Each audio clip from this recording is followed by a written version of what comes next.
शिक्षण हे वाघिणीचं दूध आहे आणि जो हे दूध पितो तो गुरगुरल्याशिवाय राहत नाही, हे प्रसिद्ध वाक्य आपण कधी ना कधी ऐकलेलं असेलच।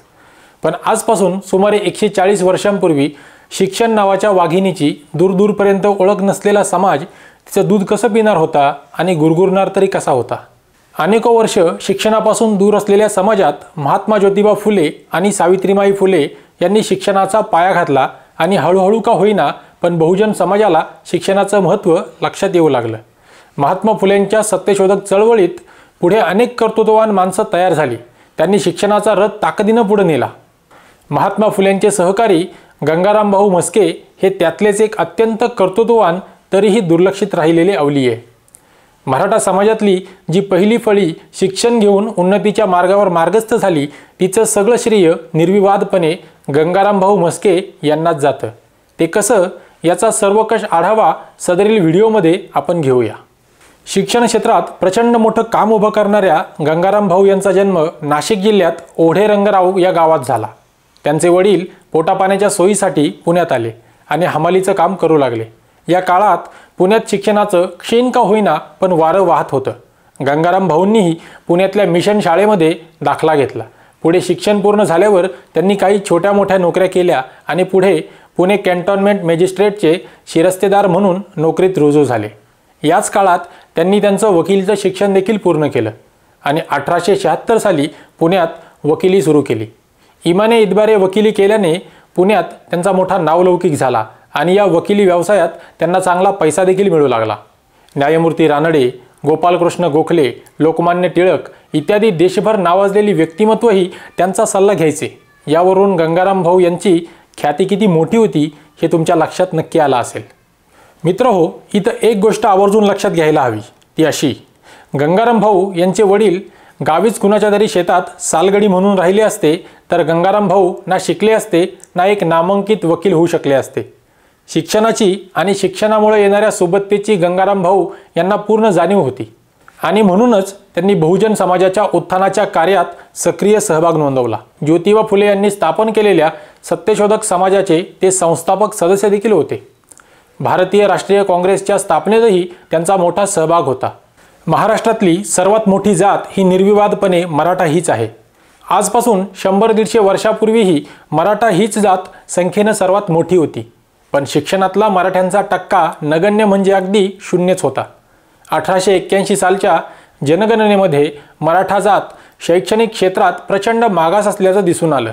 हाच धागा पकडून पुढे 1894 सालच्या डेक्कन मराठा एज्युकेशन असोसिएशनच्या वार्षिक अहवालात गंगाराम भाऊ मराठ्यांच्या शैक्षणिक मागासलेपणाबद्दल चिंता व्यक्त करताना दिसतात। ते म्हणतात, महाराष्ट्रात मराठ्यांची लोकसंख्या एकंदर लोकसंख्येच्या 50% जास्त आहे। म्हणून जोपर्यंत ही मराठा जात विद्येत इतर पुढारलेल्या जातींबरोबर येणार नाही तोपर्यंत आपली खरी राष्ट्रीय उन्नती झाली असं म्हणता यावयाचे नाही। मराठा समाजातलं शिक्षणाविषयीचं हे औदासिन्य पाहून गंगाराम भाऊ म्हस्के यांनी सर डब्ल्यू वेडरबर्न यांच्या अध्यक्षतेखाली मराठा जातीच्या शैक्षणिक प्रगतीबाबत एक चर्चासत्र भरवलं।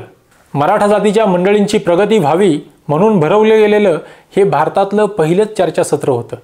याच चर्चेतून पुढे 1883 साली म्हणजेच आजपासून बरोबर 140 वर्षांपूर्वी गंगाराम भाऊंनी पुण्यात डेक्कन मराठा एज्युकेशन असोसिएशन नावाची संस्था सुरू केली।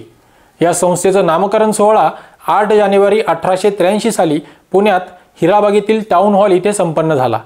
या संस्थेअंतर्गत 1883 सालापासूनच गंगाराम भाऊ यांनी हुशार व होतकरू पण आर्थिक दुर्बल मराठा विद्यार्थ्यांना स्कॉलरशिपच्या रूपात आर्थिक मदत सुरू केली। या संस्थेनं पुढे प्रचंड मोठा इतिहास घडवला।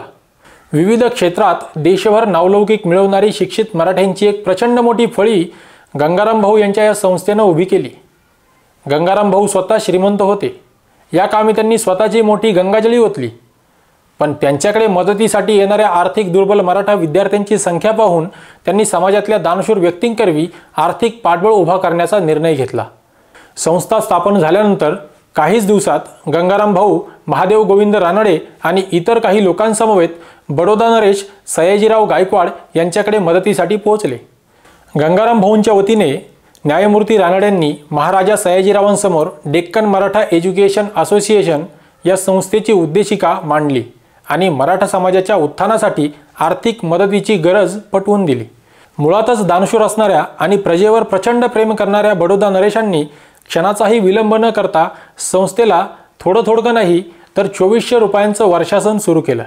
सयाजीराव महाराजांनी सुरू केलेले हे वर्षासन 1885 सालापासून पुढे 1939 सालापर्यंत म्हणजेच तब्बल 54 वर्ष अविरत सुरू होतं. 1885 साली सोन्याचा भाव फक्त 18 ते 20 रुपये तोळा होते. म्हणजे आजच्या आर्थिक गणिताचा हिशोब मांडायचा झाला तर सयाजीराव महाराजांनी मराठा समाजाच्या शिक्षणासाठी गंगाराम भाऊंच्या माध्यमातून 70 ते 75 करोड रुपये खर्च केले होते. एवढी प्रचंड मोठी मदत करायला मनही आभाळा एवढं मोठं लागतं आणि सयाजीरावांकडं आभाळालाही कवेत घेणारं मन नक्कीच होतं. पुढे गंगाराम भाऊंच्या कार्याची माहिती जेव्हा राजर्षी शाहू महाराजांपर्यंत पोहोचली तेव्हा शाहू महाराजांनीही संस्थेच्या कार्यात भरीव आर्थिक मदत सुरू केली. डेक्कन मराठा एज्युकेशन असोसिएशन संस्थेत प्रत्येक वर्षी जे पैसे जमायचे त्यातून साधारण किती मराठा विद्यार्थ्यांना शिष्यवृत्ती मिळत असावी हे लक्षात येण्यासाठी एक उदाहरण सांगतो. पुढे दीनदलितांसाठी केलेल्या कार्यामुळे प्रसिद्ध झालेले महर्षी विठ्ठलरामजी शिंदे यांचं शिक्षणही याच संस्थेच्या शिष्यवृत्तीमुळे पूर्ण होऊ शकलं होतं. 1883 सालापासून पहिले 3 वर्ष 10 रुपये वार्षिक तर पुढची 5 वर्ष 25 रुपये वार्षिक अशी मदत विठ्ठलरामजी शिंदे यांना मिळायची. विठ्ठलरामजी शिंदे यांनी त्यांच्या लिखाणात गंगाराम भाऊ म्हस्के यांच्यासोबतच्या भेटीची फार सुंदर माहिती लिहून ठेवली आहे. ते म्हणतात, गंगाराम भाऊ म्हस्के या गृहस्थाचे मराठा जातीवर मोठे उपकार आहेत.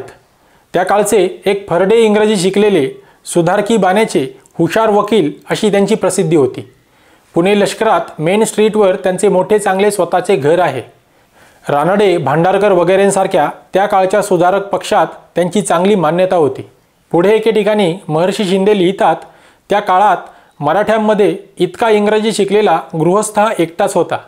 इतकेच नव्हे तर ते वकिलीतही बरेचसे पुढारलेले होते आणि तत्कालीन नागरिकांमध्ये मान्यता पावलेले होते. ज्या म्हस्के साहेबांच्या प्रयत्नाने आज शेकडो मराठा पदवीधर झाले त्यांपैकी एकही आज पुण्यातल्या समाजात त्यांच्यासारख्या मान्यतेने राहत नाही. गंगाराम भाऊ म्हस्के नावाच्या हमाल बापाच्या या शिकलेल्या पोरानं शिक्षणाचा आणि त्या शिक्षणातून मिळालेल्या ओळखीचा समाजाच्या उत्थानासाठी जो वापर केला आहे तो कालजयी आहे. अज्ञानाच्या अंधारात खितपत पडलेल्या समाजाला दिशा दाखवणारा संजीवक पथदर्शक आहे. पुढे गंगाराम म्हस्के यांच्या मदतीने उच्च शिक्षण घेतलेले शेकडो तरुण पोरं देशभर विविध संस्थांनी राज्यात फार मोठ्या पदावर पोहोचली. महर्षी विठ्ठलरामजी शिंदे, राजर्षी शाहू महाराजांच्या कोल्हापूर संस्थानात असिस्टंट सरसुबे म्हणून नियुक्त झालेले भास्करराव जाधव, कोल्हापूर संस्थानचे बांधकाम प्रमुख दाजीराव विचारे, पांडुरंग चिमाजी पाटील, करवीर पीठाचे पहिले क्षात्रजगद्गुरू सदाशिव पाटील बेनाडीकर, इतिहास संशोधक डॉक्टर आप्पासाहेब पवार यांच्यासारखे हजारो तरुण गंगाराम भाऊ यांच्या मदतीने शिकली आणि देशभर नावलौकिक पावती झाली. गंगाराम भाऊ यांच्या दूरदृष्टीमुळे मराठ्यांच्या शैक्षणिक विकासाला संस्थात्मक चालना मिळाली. एवढंच नाही तर मागच्या 50-60 वर्षात महाराष्ट्राच्या खेडोपाडी शिवाजी महाराजांच्या नावाने किंवा मराठा या नावाने सुरू झालेल्या साधारण 150 शिक्षण संस्थांची संस्थापक मंडळीही गंगाराम भाऊ यांनी स्थापन केलेल्या डेक्कन मराठा एज्युकेशन असोसिएशन या संस्थेच्या मदतीनेच शिकली आहेत. या 150 शिक्षण संस्थेमध्ये आजवर शिक्षण घेतलेल्यांची संख्याही काही लाखांच्या घरात आहे. या बहुजन विद्यार्थ्यांच्या शिक्षणाचे धागेदोरे कळत नकळत गंगाराम भाऊ यांच्या दूरदृष्टीला आणि महाराजा सयाजीराव गायकवाड यांच्या दानशूरपणाला जाऊन मिळालेले आहेत. 1936 साली महाराजा सयाजीराव गायकवाड पुणे दौऱ्यावर असताना महाराष्ट्रातील 74 सामाजिक संस्थांनी एकत्र येऊन महाराजांचा जंगी सत्कार आयोजित केला होता. 3 जानेवारी 1936 साली झालेल्या या सत्कार समारंभात गंगाराम भाऊ म्हस्के यांनी स्थापन केलेल्या डेक्कन मराठा एज्युकेशन असोसिएशनने महाराजांना एक मानपत्र दिलं होतं. त्या मानपत्रात महाराज आणि गंगाराम भाऊ या दोघांनी उभ्या केलेल्या कार्याचं यथोचित दर्शन होतं. त्या मानपत्रात लिहिलं होतं, महाराज साहेबांनी केवळ आपल्याच राज्यातील प्रजेच्या उन्नतीप्रित्यर्थक प्रयत्न केले नसून राज्याबाहेरही सक्रिय सहानुभूती दाखवली आहे. महाराष्ट्रातील ज्या अनेक संस्थांना महाराज साहेबांनी मदत केली आहे त्यापैकी डेक्कन मराठा एज्युकेशन असोसिएशन ही एक होय. या संस्थेस महाराजांनी सन 1886 सालापासून मदत केलेली आहे व याच मदतीवर आतापर्यंत या संस्थेनं मराठा समाजात शिक्षण प्रसाराचे काम केले आहे.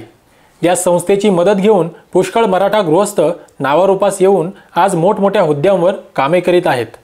महाराज साहेबांनी मराठा समाजात शिक्षणाचा प्रसार होण्यासाठी दिलेल्या या उत्तेजनेमुळे त्या व्यक्तींचाच उत्कर्ष झाला असे नसून सर्व मराठा समाजाचा अप्रत्यक्षरित्या उत्कर्ष झालेला आहे. अशा रीतीने महाराजांनी मराठा समाजाला चिरकाल उपकारबद्ध करून ठेवले आहे. त्याची फेड आमच्या समाजाच्या यापुढील कार्यक्षमतेनेच होणार आहे. दुर्दैवाने गंगाराम भाऊ यांचं 29 एप्रिल 1901 साली विषमज्वराच्या आजारानं निधन झालं.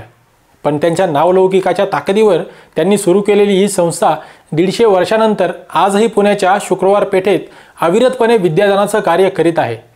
थोडं नाही तर 140 वर्ष विद्यादानाचं पवित्र कार्य करणाऱ्या फारच थोड्या संस्था आज मितीला महाराष्ट्रात कार्यरत आहेत.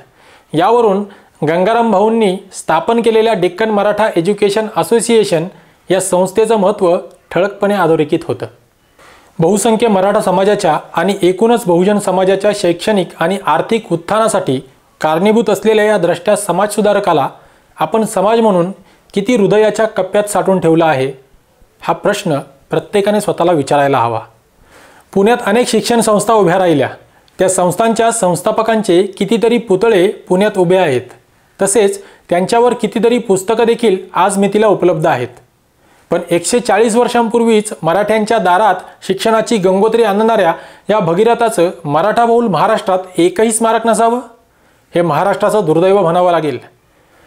या व्हिडिओच्या माध्यमातून मी सरकारला आणि मराठा समाजाला गंगाराम भाऊंचं पुण्यात यथोचित स्मारक उभं करावं अशी विनंती करतो.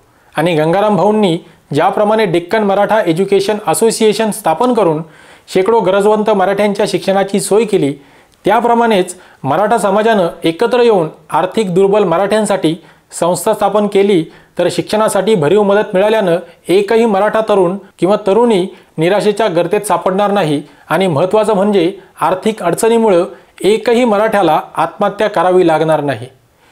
मराठ्यांनी गरजवंत मराठ्यांसाठी उभी केलेली अशी ही संस्था हीच गंगाराम भाऊंच्या पवित्र कार्यास खरी आदरांजली असेल. जय हिंद, जय महाराष्ट्र.